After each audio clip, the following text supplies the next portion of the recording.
Good morning, students. Today we are going to study about how to measure mass, pressure, volume and temperature of gaseous state, and also about two important gaseous law, that is Boyle's law and Charles law. So let's start with the characteristic of gases first. Characteristic of gases हमने अपने previous lecture में भी discuss की थी और आपने अपनी lower classes में ऑलरेडी स्टडी भी की हुई है.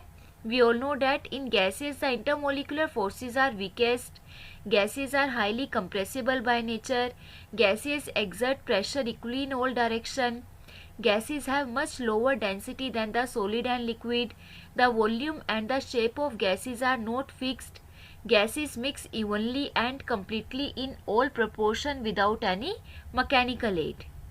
These characteristics are clear to all. Now let's start with the measurable properties of gases.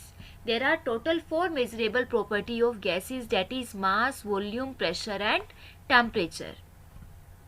So our first property, how to measure mass of gaseous state. We all know that particles of gas are very far apart from each other. So mass gas के particles का mass measure करने के लिए firstly we take an empty container.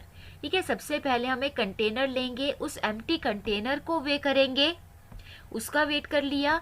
उसके बाद हम container में जिस भी गैस का आपको मास मेजर करना है वो गैस उस कंटेनर में फिल करेंगे. उसके बाद फर्दर हम वेट करेंगे कंटेनर प्लस गैस. ठीक है, then we take the difference between the two weights. एक बार हमने एम्प्टी कंटेनर का वेट लिया, एक बार हमने वेट लिया कंटेनर में गैस फिल करके, और जो दोनों वेट्स का डिफरेंस आएगा that gives the mass of gas. Is it clear? And the mass of gas is also related with the number of moles. We know that moles is equal to given mass divided by molecular mass, and 1 mole is equal to Avogadro number of molecule. Avogadro number of molecule, that is 6.023 into 10 raised to power 23 molecules. Is it clear? Next is how to measure volume. Now since gases occupy the entire space available to them, ठीक है, gas को हम जिस भी container में fill करेंगे वो पूरा का पूरा कंटेनर का वॉल्यूम ले लेगा. So the measurement of volume of gas only require a measurement of container that confining the gas. तो हम गैस का वॉल्यूम मेजर करने के लिए जिस भी कंटेनर में हम गैस को फिल करेंगे उस कंटेनर का ही वॉल्यूम कैलकुलेट करेंगे. And the SI unit of volume is metre cube, but this is too big a unit. ठीक है, मीटर क्यूब में जो वैल्यू आएगी वो बहुत लार्ज आएगी. तो this unit is commonly converted into centimeter cube or decimeter cube, and however the unit of volume milliliter and liter are also be used. ठीक है, so you must have to learn about the relation between all these units, that is what is the relation between liter, meter cube, centimeter cube, decimeter cube, या how to convert one unit of volume into another unit. What's the relation between all these units? 1 liter is equal to 1000 milliliter, or we can also say that 1 milliliter is equal to 10 raised to power minus 3 liter.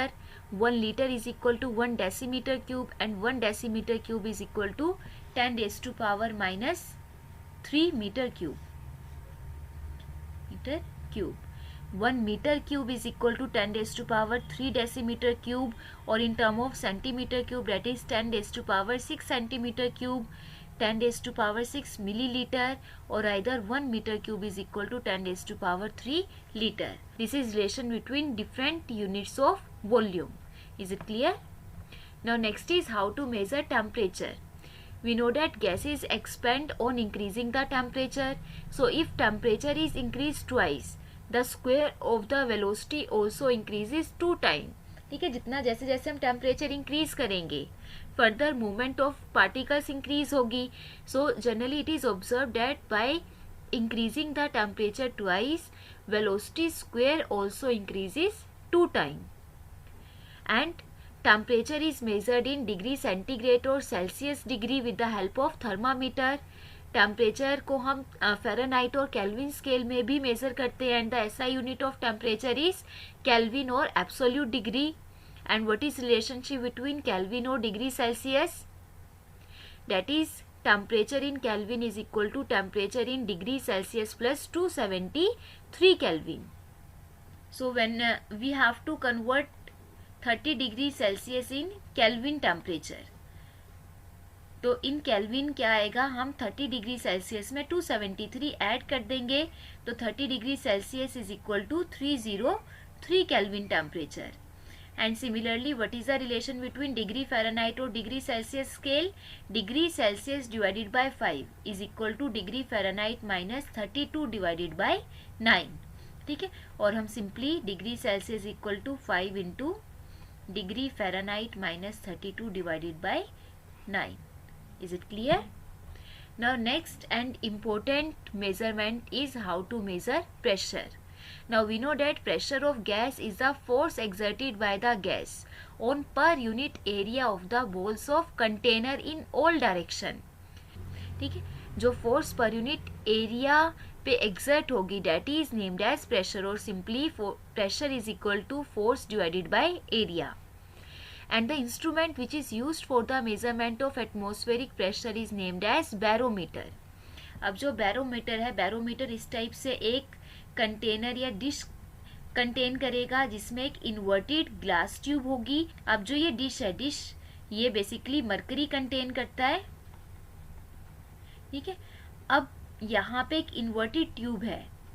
अब जैसे जैसे जो atmospheric pressure mercury पे apply होगा, तो atmospheric pressure की वजह से जो मरकरी है, मरकरी का लेवल इन्वर्टेड ट्यूब में इंक्रीज होगा. तो जितना भी लेवल मरकरी का इंक्रीज हुआ, up to which height mercury का जो लेवल इंक्रीज होगा, वही जो लेवल है वो डिटरमाइन करता है एटमॉस्फेरिक प्रेशर को. एटमॉस्फेरिक प्रेशर वही तो हुआ ना कि जो एटमॉस्फेयर में गैसेज है उसने मरकरी पे जो फोर्स अप्लाई की जिससे मरकरी की हाइट इंक्रीज हुई. ठीक है, तो एटमॉस्फेरिक प्रेशर को जनरली हम मेजर करते हैं with the height of mercury column above the level of mercury in the dish. Is it clear? तो जनरली जो यहाँ से 1 एटमॉस्फेरिक प्रेशर आएगा that is 76 centimetre of mercury. ठीक है, मरकरी की जो हाइट है इन सेंटीमीटर, 76 सेंटीमीटर इंक्रीज करेगी, और इन terms of mm it is 760 mm of mercury. Is it clear? And the important question arises, why mercury is used as a barometric liquid? हम mercury की बजाय और कोई दूसरा लिक्विड यूज क्यों नहीं कर रहे? This is because the density of mercury is greater than all the another liquid, so only 0.76 meter height of mercury volume is needed to balance the normal atmospheric pressure. Density is inversely proportional to height. अब mercury की जो density है वो सबसे ज़्यादा है दूसरे liquids के कंपैरिजन में, तो मरकरी की स्मॉल हाइट से ही हम एटमॉस्फेरिक प्रेशर को इजीली स्टडी कर सकते हैं. And second main reason is the mercury neither wets और stick to the glass tube, therefore it give the correct reading. ठीक है, ये ग्लास ट्यूब के साथ स्टिक नहीं होगी like that of another liquids. And next, the instrument used for the measurement of pressure of gas is named as manometer. Manometer consists of simply U-shaped tube which containing mercury usually, and there are two type of manometer, closed limb manometer and open limb manometer. यहाँ पे हम and की जगह limb भी use करते हैं, closed limb manometer और open limb manometer. Now अब जो देखो यू शूट ट्यूब में 2 टाइप की साइड्स हैं. एक साइड दूसरे के कंपैरिजन में हल्की सी लॉन्गर है, तो जो ये साइड्स है, साइड्स को हम बोलते हैं limb. So U shape manometer contain 2 limbs, longer limb and shorter limb. तो यहाँ पे हमारे पास 2 टाइप के मैनोमीटर है, एक जिसमें लॉन्गर लिम्ब क्लोज्ड है and second in which longer limb is open. और जो हम क्लोज लिम्ब मैनोमीटर है, close limb manometer is used only for gases at pressure less than atmospheric pressure, whereas the open limb manometer is used in all the cases. ठीक है, सभी cases में हम use करते हैं आइदर गैस का pressure atmospheric pressure से कम हो या ज्यादा हो, whereas closed limb manometer is used only for those gases whose pressure is less than atmospheric pressure. ठीक है, यहाँ पे हमने यू शेप ट्यूब को गैस चैम्बर के साथ फिल किया है. जिस भी गैस का हमने प्रेशर कैलकुलेट करना है, ठीक है, उस गैस की सप्लाई इस चैम्बर में होगी. Now next, how to measure gas pressure from manometer. तो there are 3 main possibility. First, अब ये देखिए मैनोमीटर को हमने गैस चैम्बर के साथ अटैच किया हुआ है. ठीक है, गैस चैम्बर्स में से तो जो गैस के पार्टिकल फोर्स एक्सर्ट करेंगे और अबव साइड से जो लोअर लिम्ब की साइड से एटमॉस्फेरिक गैसेस का प्रेशर एक्सर्ट होगा. ठीक है, तो अब यहाँ पे जो हमने मरकरी की फीलिंग की हुई है, मरकरी की हाइट से हम डिटरमाइन करेंगे प्रेशर ऑफ गैस. अब लोअर लिम्ब को हमने गैस चैम्बर के साथ अटैच किया और लोअर लिम्ब से एटमॉस्फेरिक प्रेशर आ रहा है. ठीक है, तो अब मरकरी की हाइट पे डिपेंड करता है कि गैस का प्रेशर ज्यादा है या एटमॉस्फेरिक प्रेशर ज्यादा है. अगर बाय चांस दोनों ही लिम्ब्स में height of mercury remain same, दोनों लिम्ब्स में हाइट ऑफ मरकरी सेम है, that means pressure exerted by the gases particle is equal to the atmospheric pressure. If height of mercury is greater in case of longer limb. ठीक है, height of mercury longer limb में ज्यादा है, तो मतलब gas के जो particles है वो जो प्रेशर एक्सर्ट कर रहे हैं वो एटमॉस्फेरिक प्रेशर के कंपैरिजन में हाई है. तभी मरकरी इस साइड से इसका हाइट इंक्रीज हुआ, तो जितना भी हाइट इंक्रीज होगा वो हम एटमॉस्फेरिक प्रेशर में ऐड कर देंगे, वो हम एटमॉस्फेरिक प्रेशर में ऐड कर देंगे. ठीक है, तो एटमॉस्फेरिक प्रेशर से गैस का प्रेशर कितना हाई हुआ, that is plus height of mercury. और अगर लोंगर लिम्ब में हाइट ऑफ मरकरी कम है as comparison to shorter limb, that means उस केस में atmospheric pressure is greater than gases pressure. अब गैस का प्रेशर कम है एटमॉस्फेरिक प्रेशर से, तो कितना कम हुआ, जितना height of mercury column decrease हुई. तो उस केस में हम मरकरी कूलम की हाइट को सब्ट्रैक्ट करेंगे. अब हाइट तो हम मेजर करेंगे इधर मिलीमीटर में या सेंटीमीटर में, बट एटमॉस्फेरिक प्रेशर को हम जनरली बार एटमॉस्फेयर में कन्वर्ट में कैलकुलेट करते हैं. So how to calculate pressure in terms of height. So how to measure pressure in terms of height. ठीक है, हमें पता है height of mercury column is H centimetre, area of cross section of tube A centimetre square, volume area into height A into H आ जाएगा.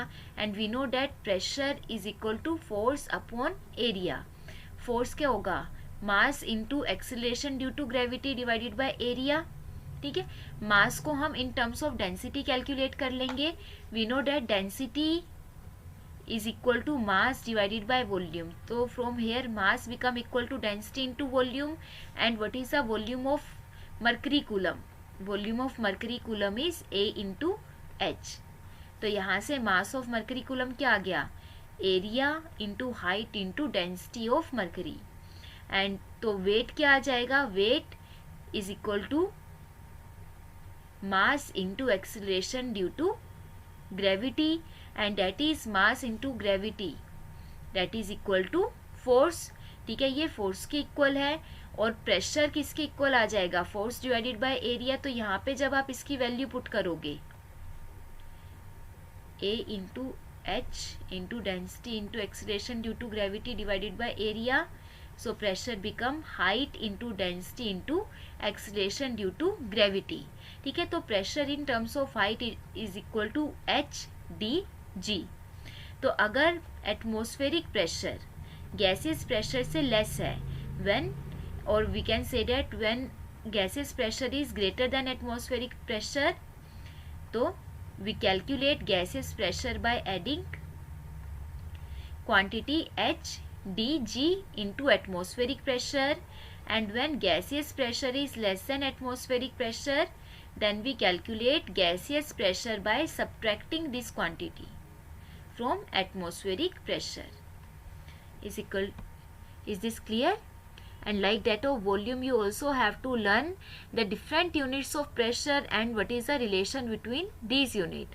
तो pressure को हम मेजर करते हैं atmosphere, torr, bar, pascal, newton पर metre square etcetera. And SI unit of pressure is pascal. ठीक है, तो रिलेशन क्या आएगा, 1 atmosphere is equal to 1 atmosphere is equal to 76 centimetre of mercury, that represent the height of mercury, और 760 mm of mercury और 760 टोर.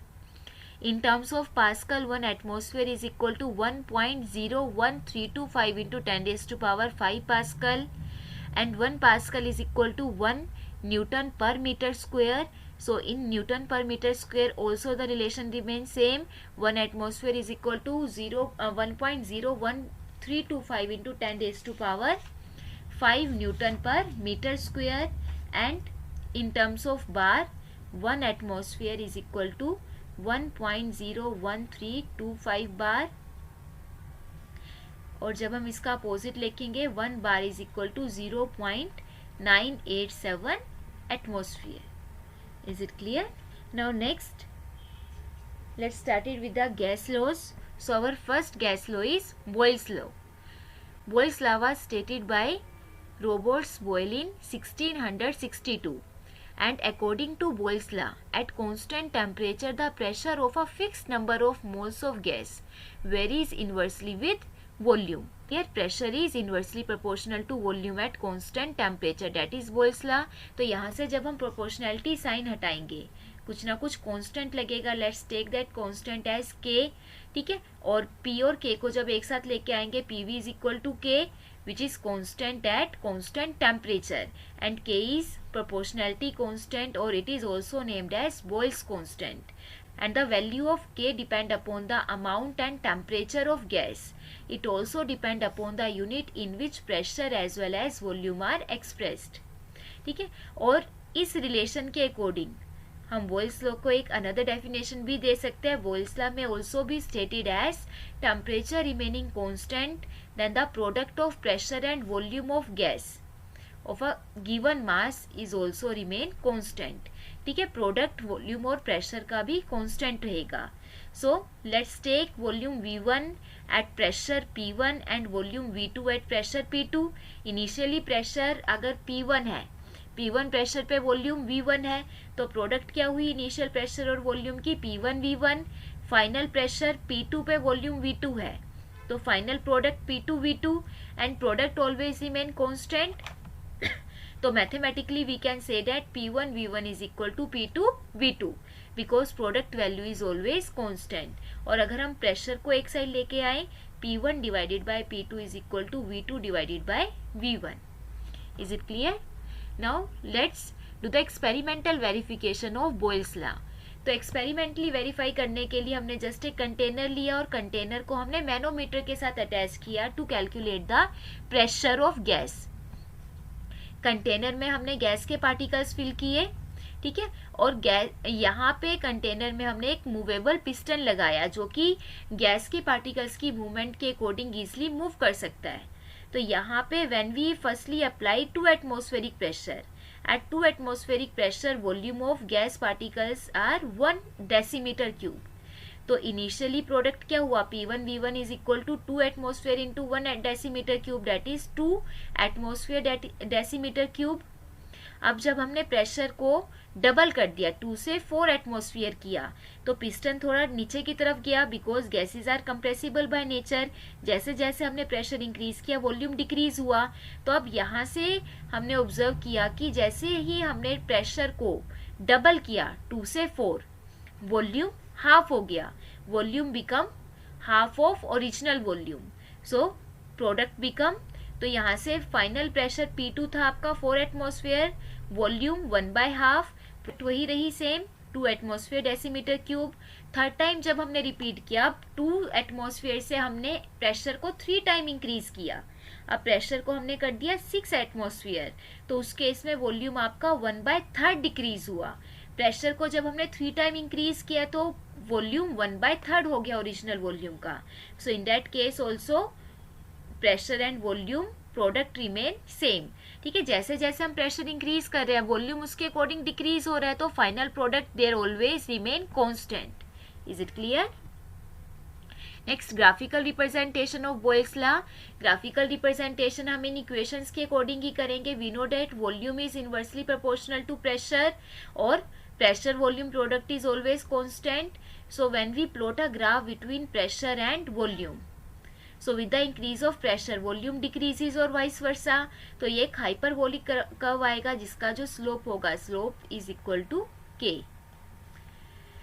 When we plot graph between pressure and 1/v, ठीक है, volume के इनवर्सली प्रोपोर्शनल है तो 1/v के directly proportional होगा, directly proportional है तो curve become a straight line which starts from origin, and the value of pressure volume product is always constant. तो प्रेशर वॉल्यूम को अगर हम प्रेशर या फिर वॉल्यूम के कंपैरिजन में प्लॉट करते हैं ग्राफ, तो graph is always a straight line which is parallel to x axis because the value always remain constant. Pressure volume product is always constant and all these curves are at constant temperature. तो जो भी graph आपका constant temperature पे आएगा, that type of graph is named as isotherm. Isotherm means graph at constant temperature. Now when we plot the graph at different temperature, अब जैसे जैसे हम टेम्परेचर इंक्रीज करेंगे, ये अंडरस्टूड है कि टेम्परेचर इंक्रीज करने से पार्टिकल्स की मूवमेंट इंक्रीज होगी, पार्टिकल्स की मूवमेंट इंक्रीज होगी तो वॉल्यूम इंक्रीज होगा। तो जैसे जैसे वॉल्यूम इंक्रीज होगा फर्दर, अगर हम सेम प्रेशर के लिए ग्राफ प्लॉट करें, ठीक है, हाई टेम्परेचर पे सेम प्रेशर लेके जब हम ग्राफ प्लॉट करेंगे तो जो स्लोप है, स्लोप आपकी ओरिजिनल स्लोप से अबव आएगी, तो ग्राफ आपका अपवर्ड डायरेक्शन में शिफ्ट हो जाएगा।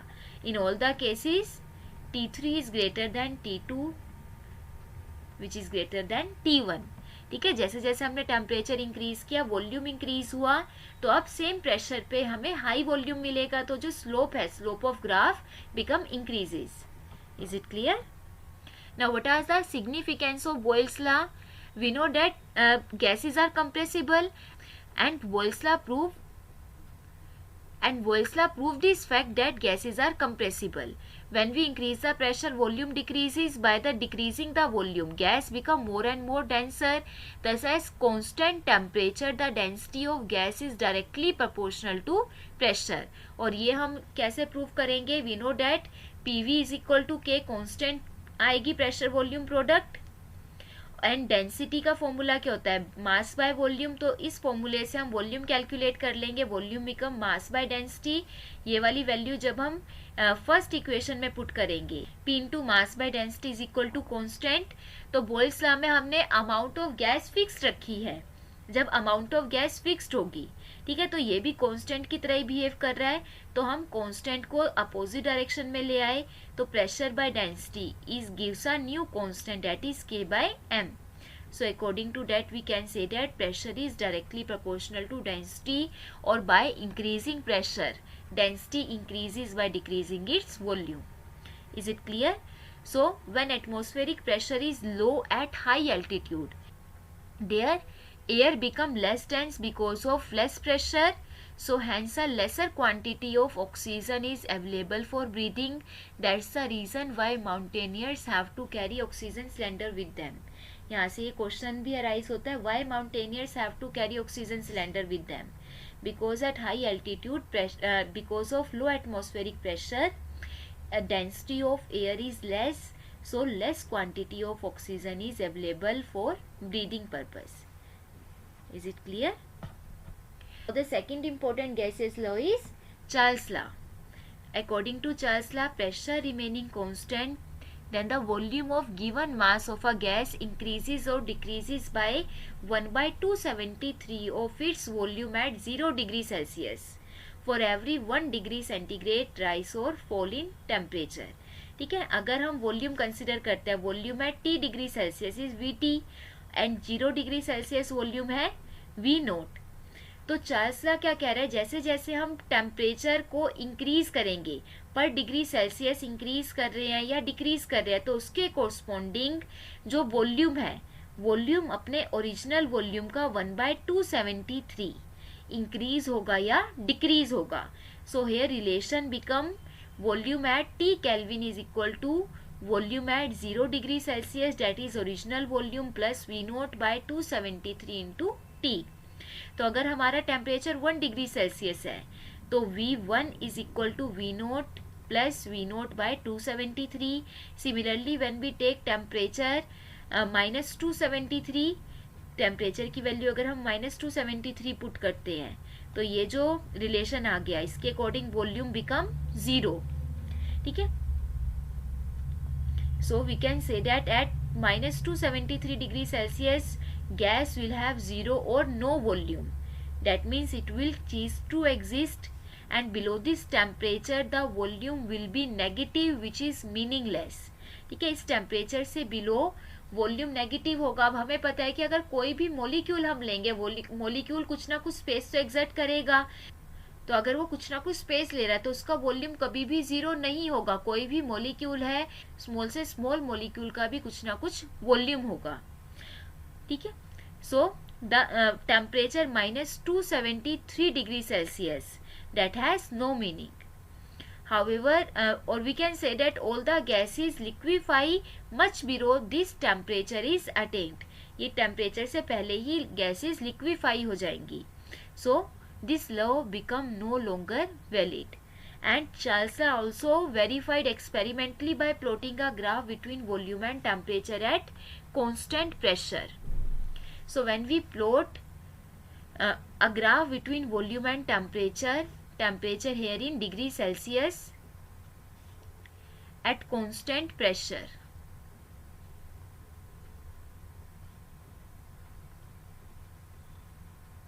then this gives a straight line, and by extra plotting the graph. ठीक है, जब हम ग्राफ को एक्स्ट्रा प्लॉट करेंगे तो ये ग्राफ माइनस 273 डिग्री सेल्सियस पे मीट करेगा. That means it is clear that the volume of gas becomes zero at minus 273 degrees Celsius, and this is the lowest possible temperature at which gas occupies zero volume and has no kinetic energy, and this temperature is also named as absolute zero temperature. Absolute zero temperature, that is according to Charles' law, the temperature at which volume of all gases become theoretically zero, is known as absolute zero temperature. And what is the significance of absolute zero temperature? The temperature below this cannot be conceived in the universe, and it is the temperature at which the kinetic energy of atoms and molecule is minimum, and at absolute temperature the movement of molecule is stopped, and consequently their average kinetic energy would be zero. So it is important to note that this temperature is only hypothetical and cannot be achieved in practice. Is it clear? This temperature is just a hypothetical temperature. So we convert the absolute zero temperature into a new scale, and this absolute zero temperature provides the starting point of scale of temperature, which is named as absolute temperature scale. And nowadays at present absolute scale is named as Kelvin scale, which is also a thermodynamic scale where minus 273 degrees Celsius is the starting point.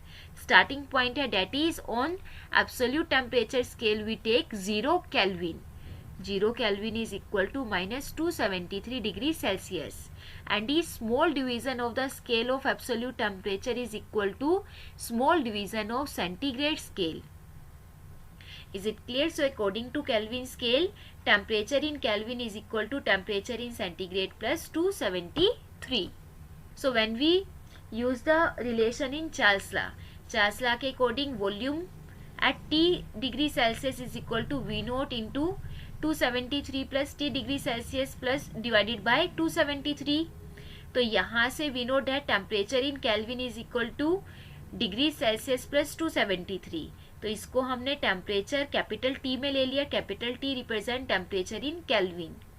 V note original volume है, 273 भी constant value है, तो इस constant value को we take as a proportionality constant K. So here relation of Charles' law become volume is directly proportional to temperature where K is constant. ठीक है, तो यहाँ से अब V is equal to KT. So we can say that volume divided by temperature, division of volume and temperature is constant. तो if initial volume V1 है, initial temperature T1, तो दोनों की डिवीजन V1 बाय T1, और final conditions में volume V2 and temperature T2, तब दोनों की डिवीजन V2 बाय T2. ये वैल्यू हमेशा कांस्टेंट रहेगी. So both the values are equal. V1 divided by T1 is equal to V2 divided by T2. And how to experimentally verify Charles law?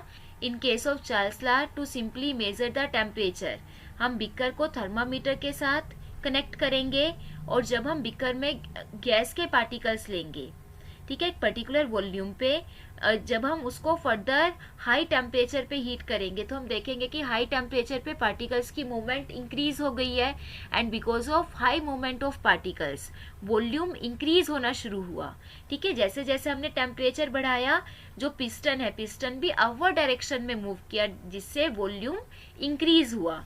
So from this experiment we also say that volume is directly proportional to temperature at constant pressure.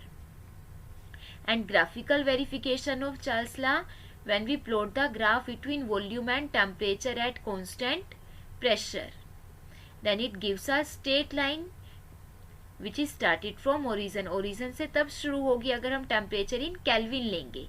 ठीक है, अगर हम degree Celsius ले रहे हैं तो straight line आपकी -273 degree Celsius से स्टार्ट होगी। ठीक है, वो ओरिजिन से स्टार्ट नहीं होगी।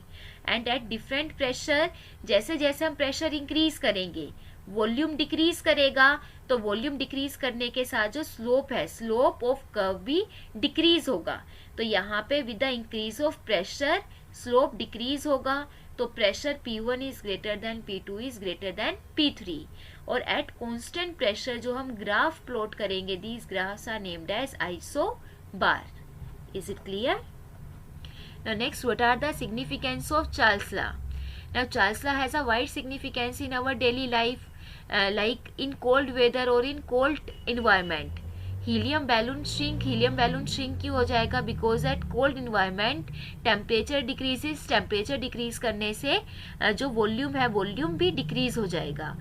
इन winter when the weather is cool the capacity of the human lung decreases, this makes it more difficult for the athlete to perform on a freezing winter day, and it also make it difficult for people to go jogging. ठीक है, winters में जैसे जैसे temperature decrease होगा lungs की जो capacity है वो भी डिक्रीज होगी, जिससे it become difficult for people to go on jogging. And also and one another important application, that a floating hot air balloon in air. ठीक है, जैसे जैसे हम हॉट एयर बैलून के पास टॉर्च लेके आएंगे, जो टॉर्च है, टॉर्च क्या करेगा, बैलून के अंदर जो एयर है उसको हीट करेगा, और हीटिंग की वजह से टेम्परेचर इंक्रीज हो रहा है पार्टिकल्स का टेम्परेचर इंक्रीज होगा, तो एयर के particle they start moving faster and disperse, which make the air in the balloon less dense than the surrounding air, so the balloon start floating. ठीक है, जैसे ही आप टॉर्च लेके आओगे हॉट एयर बैलून के पास, बैलून एकदम से फ्लोट करना स्टार्ट कर देगा। रीजन क्या है? टॉर्च की जो लाइट है, that light heats the air inside the balloon, and because of this the particles become less dense as comparison to the surrounding air. Is it clear? I hope.